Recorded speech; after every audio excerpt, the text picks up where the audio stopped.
ایک جنگل میں چھوٹا سا تالاب تھا جس میں بہت سے مینڈک آپس میں ہنسی خوشی اور اتفاق سے رہتے تھے۔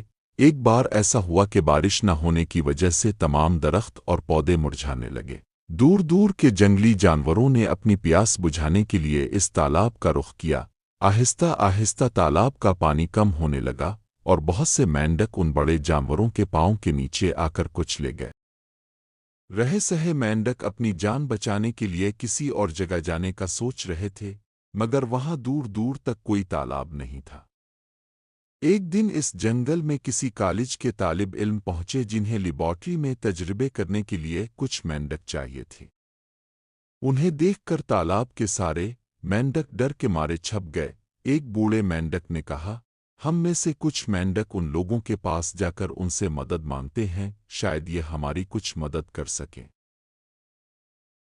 یہ سن کر باقی سب مینڈکوں نے احتجاج کیا کہ ان کی تعداد پہلے ہی بہت کم رہ گئی ہے، اگر مزید مینڈکوں کو بھی وہ اپنے ساتھ لے گئے تو جنگل میں تو ان کی نسل ہی ختم ہو جائے گی۔ بوڑھے مینڈک نے کہا، میری بات غور سے سنو، میں بھی ساتھ جاؤں گا اور وہاں کسی سے مدد کی اپیل کروں گا کہ ہماری نسل بچانے میں ہماری مدد کرے۔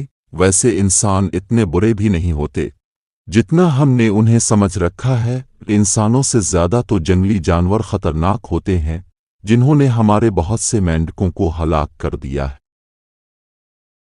ان سب میں 3-4 مینڈک بہت سمجھدار تھے۔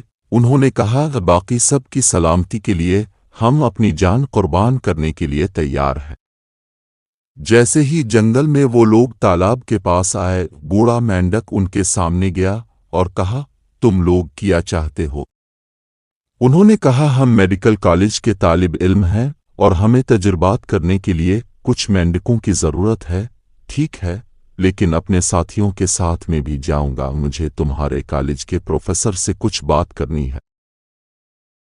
ان لوگوں نے سب مینڈکوں کو شیشے کے بڑے جار میں ڈالا اور وہاں سے چلے گئے۔ باقی رہ جانے والے مینڈک اپنے ساتھیوں کے لیے پریشان تھے۔ وہ بوڑھے مینڈک کی کامیابی کے لیے دعا مانگنے لگے۔ تجربہ گاہ میں جانے کے بعد انہوں نے بوڑھے مینڈک کو جار سے نکال کر پلیٹ میں رکھا اور پروفیسر کو بلانے چلے گئے۔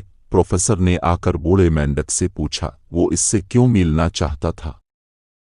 بوڑھے مینڈک نے آنسو بہانا شروع کر دیے اور جنگل میں ہونے والے واقعات سے پروفیسر صاحب کو آگاہ کر دیا۔ بوڑھے مینڈک کی بات سن کر پروفیسر صاحب کو دکھ ہوا۔ انہوں نے کہا، ٹھیک ہے، میں تمہاری مدد کرنے کے لیے تیار ہوں، مجھے پہلے جا کر پورے جنگل کا معائنہ کرنا ہوگا۔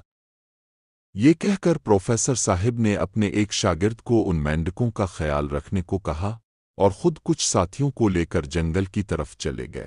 پورا دن گھومنے کے بعد ایک جگہ پر انہیں بڑا سا تالاب نظر آیا، جسے دیکھ کر وہ لوگ خوش ہوئے۔ پروفیسر صاحب نے واپس آ کر یہ خوشخبری بوڑھے مینڈک کو سنائی۔ پھر سارے مینڈکوں کو اپنے ساتھ لے کر تالاب پر چلے گئے۔ وہاں جا کر بوڑھے مینڈک نے تالاب میں رہ جانے والے باقی ساتھیوں کو باہر بلایا اور کہا کہ پروفیسر کی مدد سے انہیں رہنے کے لیے بڑی اور اچھی جگہ مل گئی ہے۔ سب مینڈکوں نے پروفیسر صاحب کا شکریہ ادا کیا اور ان لوگوں کے ساتھ اس نئے تالاب پر چلے گئے۔ رکو بڑے میاں، پروفیسر صاحب نے بوڑھے مینڈک سے کہا۔ بوڑھا مینڈک پانی سے باہر آیا اور سوالیہ نظروں سے پروفیسر کو دیکھنے لگا۔ پروفیسر نے اپنے ہاتھ میں پکڑا جار کھولا اور اس میں رکھے اس کے باقی ساتھیوں کو بھی آزاد کر دیا۔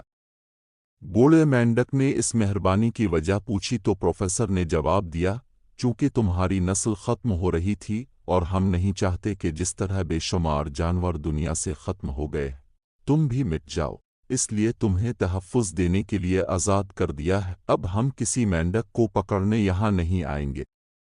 یہ سن کر بوڑھے مینڈک نے ایک بار پھر پروفیسر صاحب کا شکریہ ادا کیا۔